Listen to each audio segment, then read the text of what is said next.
آج انشاءاللہ تعالی ہم سورۃ البقرہ کی آیت نمبر 16 سے لے کر 20 تک پڑھتے ہیں اور ان آیات کو سمجھنے کی کوشش کرتے ہیں۔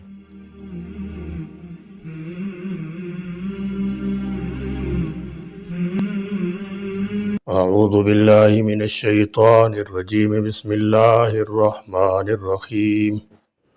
اولئک الذین اشتروا الضلالة بالہدی فما ربحت تجارتهم وما كانوا مهتدين، مثلهم كمثل الذي استوقد نارا فلما أضاءت ما حوله ذهب الله بنورهم وتركهم في ظلمات لا يبصرون، صم بكم عمي فهم لا يرجعون، أو كصيب من السماء فيه ظلمات ورعد وبرق يجعلون أصابعهم في آذانهم من الصواعق حذر الموت والله محيط بالكافرين، يكاد البرق يخطف أبصارهم كلما أضاء لهم مشوا فيه وإذا أظلم عليهم قاموا ولو شاء الله لذهب بسمعهم وأبصارهم إن الله على كل شيء قدير۔ اولئک یہ وہ لوگ ہیں، الذین اشتروا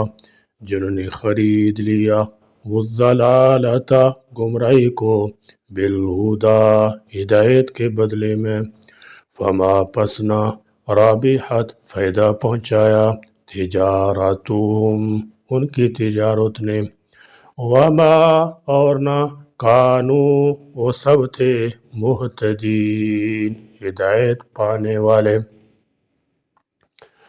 فرمایا اولئک الذین اشتروا الضلالۃ بالہدی، یہی وہ لوگ ہیں، یہاں تجارت سے مراد ہدایت چھوڑ کر گمراہی اختیار کرنا ہے، جو سراسر گھاٹے کا سودا ہے۔ منافقین نے نفاق کا جامہ پہن کر ہی گھاٹے والی تجارت کی، لیکن یہ گھاٹا آخرت کا گھاٹا ہے۔ ضروری نہیں کہ دنیا ہی میں اس گھاٹے کا انہیں علم ہو جائے، بلکہ دنیا میں تو اس نفاق کے ذریعے سے انہیں جو فوری فائدے حاصل ہوتے تھے اس پر وہ بڑے خوش ہوتے تھے، اور جس کی بنیاد پر اپنے آپ کو بہت دانا اور مسلمانوں کو عقل فہم سے عاری سمجھتے تھے۔ مگر افسوس کہ اس ہدایت کو چھوڑ کر انہوں نے باطن کی بدعقیدگی اور گمراہی کو اختیار کیا۔ فرمایا فما ربحت تجارتہم، پس ان کی تجارت نے ان کو کوئی فائدہ نہ دیا، وما کانوا مہتدین اور نہیں تھے وہ ہدایت یافتہ۔ یہ تجارت کا لفظ بھی بڑا معنی خیز ہے۔ شاہ عبدالعزیز محدث دہلوی رحمۃ اللہ تعالی علیہ فرماتے ہیں، اللہ تعالیٰ جب انسان کو دنیا میں بھیجتا ہے تو عمر اور تمام اسباب دے کر بھیجتا ہے کہ یہ تمہاری پونجی ہے، اس کے ساتھ اعمال خریدو، اس سے تمہیں آخرت کی دائمی زندگی میں فائدہ پہنچے گا۔ عمر کی یہ پونجی برف کی مانند ہے، اوپر سے بادوں کی تپش پڑ رہی ہے اور یہ برف پگھلتی جا رہی ہے، اور اس کے پگھلنے سے پہلے اس سے قیمتی اشیاء، ایمان اور اعمال صالحہ خرید لوگے تو یہ عمر کی پونجی ٹھکانے لگے گی اور تم ہمیشہ ہمیشہ کے لیے راحت پاؤ گے۔ اور اگر تم نے عمر عزیز کے بدلے کفر، شرک، بدعقیدگی، معاصی، لہو و لعب خرید لیا تو ہمیشہ ہمیشہ کے لیے خسارے میں مبتلا ہو جاؤ گے۔ اس لیے فرمایا کہ منافقین کی تجارت نے انہیں کوئی فائدہ نہ پہنچایا۔ اس کی ایک اور مثال ایسی ہے کہ انسان تریاک کے بدلے زہر حلال خریدے۔ زہر حلال کا مطلب انتہائی شدید، قاتل، فوری اثر کرنے والا زہر ہے۔ یہ مرکب دو الفاظ زہر اور حلال یعنی سخت زہر کا مجموع ہے جو اردو شاعری نثر میں ہلاکت خیزی کی انتہا یا انتہائی خطرناک صورتحال کو بیان کرنے کے لیے بطور محاورہ استعمال ہوتا ہے۔ اگر اس کا تریاق حاصل کر لیا تو ہر قسم کی تکلیف سے بچ جائے گا، زندگی آسودہ ہو جائے گی، اور اگر خدا نہ خواستہ اس نے زہر کو پسند کیا تو تباہ ہو جائے گا۔ اس قسم کی تجارت نے کوئی نفع نہ دیا۔ وما كانوا مہتدین، اور یہ لوگ ہدایت یافتہ نہ تھے بلکہ ابدی خسارے میں مبتلا ہوئے۔ مثلہم، ان کی مثال، کمثلی، اس شخص کی مثال کی طرح ہے، الذی استوقد نارا، جو خوب بھڑکائے آگ۔ استوقد نارا، اوقد نارن کے معنی ہیں اس نے آگ جلائی۔ استوقد میں سین اور تا زیادہ ہونے سے معنی میں اضافہ ہو گیا، اس لیے اس کا ترجمہ خوب بھڑکائی کیا ہے۔ فلما، پس جب، اضاءت، اس نے روشن کر دیا، ما حولہ، جو اس کے ارد گرد ہے، ذہب اللہ، لے گیا اللہ، بنورہم، ان کی روشنی کو، وترکہم، اور اس نے چھوڑ دیا انہیں، فی ظلمات، اندھیروں میں، لا یبصرون، نہیں وہ دیکھ پاتے۔ حضرت عبداللہ بن مسعود رضی اللہ تعالی عنہ اور دیگر صحابہ رضی اللہ تعالی عنہم نے اس کا مطلب یہ بیان فرمایا کہ نبی صلی اللہ تعالی علیہ وسلم جب مدینہ تشریف لائے تو کچھ لوگ مسلمان ہو گئے لیکن پھر جلد ہی منافق ہو گئے۔ ان کی مثال اس شخص کی سی ہے جو اندھیرے میں تھا، اس نے روشنی جلائی جس سے اس کا ماحول روشن ہو گیا اور مفید اور نقصان دہ چیزیں اس پر واضح ہو گئیں۔ دفعتاً وہ روشنی بجھ گئی اور وہ حسب سابق تاریکیوں میں گھر گیا۔ یہی حال منافقین کا تھا، پہلے وہ شرک کی تاریکی میں تھے، مسلمان ہوئے تو روشنی میں آ گئے، حلال و حرام، خیر و شر کو پہچان گئے، پھر وہ دوبارہ کفر و نفاق کی طرف لوٹ گئے تو ساری روشنی جاتی رہی۔ تشبیہ کی دوسری وجہ یہ ہے کہ ایمان لانے کی وجہ سے دنیا میں انہیں مسلمانوں والی عزت حاصل ہوئی، مسلمانوں کے ساتھ ان کے رشتے ناتے رہے، وہ ایک دوسرے کے وارث بنتے رہے، مال غنیمت اور دوسرے بے شمار فوائد حاصل کرتے رہے، مگر جب فوت ہوئے تو اللہ تعالیٰ نے ان سے وہ عزت چھین لی جیسے اس آگ والے سے اس کی روشنی چھین لی، اور انہیں بہت سے اندھیروں میں، یعنی قبر کے اندھیرا، یوم محشر کا اندھیرا، جہنم کے اندھیرے کے عذاب میں چھوڑ دیا۔ مطلب یہ ہے کہ منافقوں کو خود نور صداقت دیکھنا گوارا نہیں تو اللہ نے بھی انہیں تاریکیوں میں بھٹکتا چھوڑ دیا۔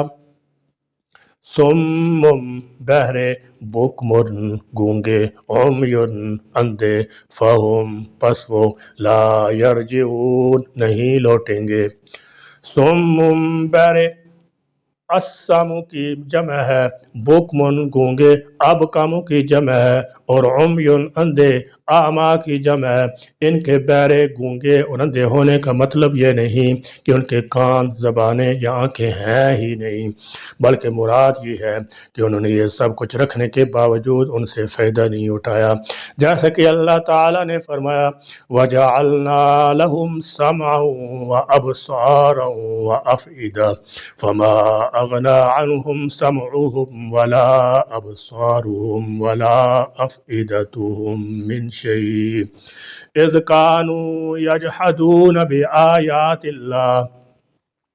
اور ہم نے ان کے لیے کان اور آنکھیں اور دل بنائے تو نہ ان کے کان ان کے کسی کام آئے، نہ ان کی آنکھیں نہ ان کے دل، کیونکہ وہ اللہ کی آیات کا انکار کرتے تھے۔ فَهُمْ لَا يَرْجِعُونَ، کہ اب ان کے نیکی کی طرف واپس پلٹ آنے کی کوئی امید باقی نہیں رہی، یعنی وہ اس گمراہی سے جو خرید بیٹھے ہیں اور اس ہدایت کی طرف جیسے فروخت کر بیٹھے ہیں واپس نہیں لوٹتے۔ جو شخص مر گیا اس کی واپسی کا کوئی امکان نہیں کہ واپس آ کر کوئی نئی کمائی کر لے گا۔ انسان جو اعمال دنیاوی زندگی میں کما گیا ان میں تغیر تبدل نہیں ہو سکے گا۔ دنیا میں تو کئی چیزیں منسوخ بھی کر دی جاتی ہیں مگر آخرت میں پہنچ کر دنیا میں کیے گئے اعمال میں کوئی رد و بدل نہیں ہو سکے گا۔ ان آیات میں منافقین کا ذکر ہے جو زبان سے مومن دل میں پکے کافر تھے۔ اسلام کے بارے میں تمام منافقین کی سوچ یکساں نہ تھی، بعض تو قبول حق کے لیے بالکل ہی تیار نہ تھے، گویا ان کے کان تھے لیکن حق کو قبول کرنے سے محروم اور بہرے زبان تھی لیکن حق کے اقرار و اعتراف سے عاجز، آنکھیں تھیں لیکن حق کے ادراک کی صلاحیت سے قاصر، یہ کفر میں زیادہ سخت ہے۔ اور یہ مثال انہی لوگوں کی ہے کہ نبوت کا نور ان کے سامنے دوپہر کی آفتاب کی طرح روشن تھا مگر انہوں نے اپنے آپ کو اس کی روشنی سے محروم رکھا تھا۔ یعنی ان منافقوں کی حالت یہ ہو گئی کہ حق بات سننے کے لیے بہرے، حق کہنے کے لیے ہاتھ سے گونگے ہیں اور حق سامنے موجود ہو تب بھی انہیں نظر نہیں آتا۔ او کصیب یا بارش کی طرح من السماء آسمان سے، فیہ اس میں ظلمات اندھیرے، ورعد اور گرج، وبرق اور بجلی، یجعلون وہ ڈال دیتے ہیں، اصابعہم اپنی انگلیاں، فی آذانہم اپنے کانوں میں، من الصواعق کڑکوں کی وجہ سے، حذر الموت موت کے ڈر سے، واللہ اور اللہ محیط گھیرنے والا ہے، بالکافرین کافروں کو۔ بارش سے مراد اسلام ہے، اندھیروں اور گرج سے مراد وہ تکلیفیں مصیبتیں ہیں جو اسلام کی راہ میں پیش آتی ہیں، چمک سے مراد مسلمانوں کو حاصل ہونے والی کامیابیاں اور کڑکنے والی بجلیوں سے مراد جہاد کے حکام ہیں جن میں منافقین کو موت دکھائی دیتی ہے۔ یہ مثال اللہ تعالی منافقین کے دوسرے گروہ کی بیان فرمائی ہے، یعنی وہ لوگ جو بظاہر مسلمان تو ہو گئے تھے مگر ضعف ایمان کی وجہ سے ہمیشہ شک اور تذبذب میں مبتلا رہتے تھے، راحت آرام کی صورت میں مطمئن نظر آتے، جب تکلیف کا سامنا ہوتا تو شک و شبہ میں پڑ جاتے۔ حدیث پاک میں آتا ہے کہ اعتقادی منافق کفری کی ایک قبیل سے ہے بلکہ کفار میں سے بدترین قسم کا کافر ہے۔ منافق کی ایک اور قسم عملی منافق ہے، ان کی تعداد بہت زیادہ ہے۔ یہ ایسے لوگ ہیں کہ دل میں نور ایمان موجود ہے، اللہ تعالیٰ کی وحدانیت، پیغمبر علیہ السلام کی رسالت، قیامت پر ایمان ہے مگر ظاہر اور باطن میں مطابقت نہیں پائی جاتی۔ حضور صلی اللہ تعالی وسلم نے عملی منافق کی بہت سی نشانیاں بتائی ہیں، مثلا وَإِذَا اؤْتُمِنَ خَانَ جب اس کے پاس امانت رکھی جائے تو خیانت کرتا ہے، وَإِذَا خَاصَمَ فَجَرَ جب کسی سے جھگڑا کرتا ہے تو گالی گلوچ پر اترتا ہے، اور وَإِذَا وَعَدَ أَخْلَفَ جب وعدہ کرتا تو خلاف ورزی کرتا ہے، اِذَا حَدَّثَ كَذَبَ جب بات کرے تو جھوٹ بولے۔ ایسا شخص اعتقادی نہیں بلکہ عملی منافق ہے، اللہ تعالیٰ کے عائد کردہ فرائض، نماز، روزہ وغیرہ کو فرض سمجھتے ہوئے انہیں بجا نہیں لاتا۔ ایسے عملی منافقوں سے دنیا بھری پڑی ہے۔ شاہ عبد القادر رحمۃ اللہ علیہ لکھتے ہیں، دین اسلام میں آخر سب نعمت ہے مگر اول کچھ محنت ہے، جیسے بارش کہ آخر اسی سے آبادی ہے اور اول کڑک ہے اور بجلی ہے۔ منافق لوگ اول سختی سے ڈر جاتے ہیں اور ان کو آفت سامنے نظر آتی ہے، اور جیسے بادل کی چمک میں کچھ اجالا ہو جاتا ہے اور کبھی اندھیرا، اس طرح منافق کے دل میں کبھی اقرار ہے کبھی انکار۔ یکاد البرق وہ قریب ہے بجلی، یخطف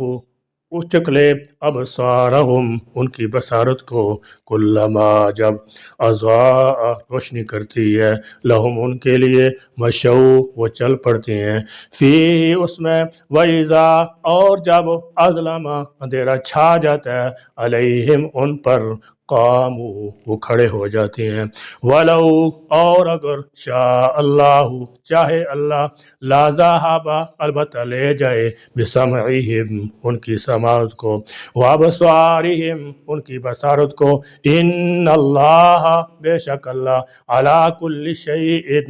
ہر چیز پر، قدیر خوب قدرت والا ہے۔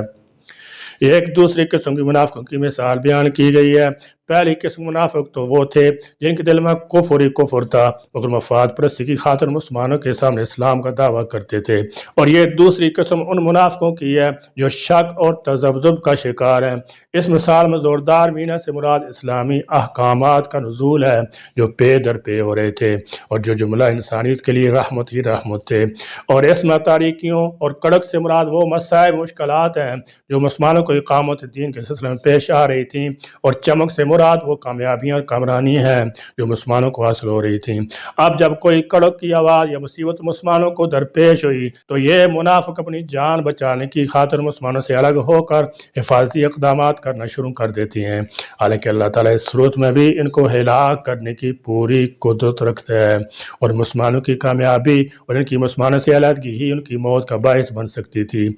پھر جب معاملہ ذرا سہل ہو جاتا اور مذہب چھٹ جاتے تھے تو یہ لوگ اسلام کی طرف پیش قدمی کرتے ہیں، اور جب کوئی سخت احکام نازل ہوتے ہیں تو وہ ان ٹھٹ کر کھڑے کے کھڑے رہ جاتے ہیں، اور اگر اللہ چاہتا تو پہلی قسم منافقوں کی طرح ان کی بصارت سماعت بھی سلب کر سکتا تھا، مگر اللہ کا قانون یہ ہے کہ جو شخص جس حد تک دیکھنا اور سننا چاہتا ہے اسے اس حد تک سننے اور دیکھنے دیے جائے۔ اگرچہ اللہ ہر چیز پر قادر ہے، اس آیت میں ثمر کی تنبیہ ہے کہ اور اللہ تعالیٰ چاہے تو اپنی دی ہوئی صلاحیتوں کو سلب کر لے، اس لیے انسانوں کو اللہ تعالیٰ کی اطاعت سے گریزاں اور اس کے عذاب اور مواخذے سے کبھی بے خوف نہیں ہونا چاہیے، اور وہ اپنا عطا کیا ہوا انعام واپس لے سکتا ہے۔ اس لیے انہیں چاہیے کہ ان ذرائع کو بروکار لاتے ہوئے ہدایت کا راستہ اختیار کریں تاکہ انہیں فلاح نصیب ہو۔ اللہ تعالیٰ میں قرآن کی روشنی میں اپنی زندگیوں کو سنوارنے اور اس کی ہدایات پر عمل کرنے کی توفیق عطا فرمائے، آمین۔ وآخر دعوانا ان الحمد للہ رب العالمین۔